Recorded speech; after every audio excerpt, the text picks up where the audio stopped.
So hello guys, আজ আমি চলে এসেছি মাঠ। আর আজকে আমাদের মাঠে ধান কাটছে, তার জন্য আমি দেখতে এসেছি। তো এদিকে এসে দেখি যে কেউ কোথায় নেই। তো চলো তোমাদেরকে আমি দেখাই আমাদের মাঠের দৃশ্য। তো দেখো, দেখতেই পাচ্ছ এই যে ফসল। দেখতে দেখতে আমি তো পুরো একদম আল্লাহ মারা, কি বলবো।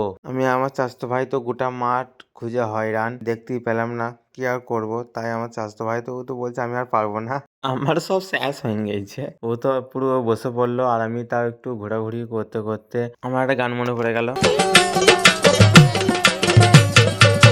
নীরবয়া কাদির বইয়া জুলাইয়া মাতা গো বান্ধবী ললিতা তোর অনেক খোঁজাখুঁজি করার পর দেখতে পাই আমাদের জমিতে ধান কাটছে। আর আজ পুরো দিনটাই তো খারাপ, ধান কাটতে কাটতে মেশিনে বিয়ারিং ভেঙে গিয়েছে। কি আর করব, বুক ভরা কষ্ট নিয়ে আবার সব দেখতে দেখতে চলে এলাম আমার বাড়ির উদ্দেশ্যে। ভিডিওটা এখানেই শেষ করলাম।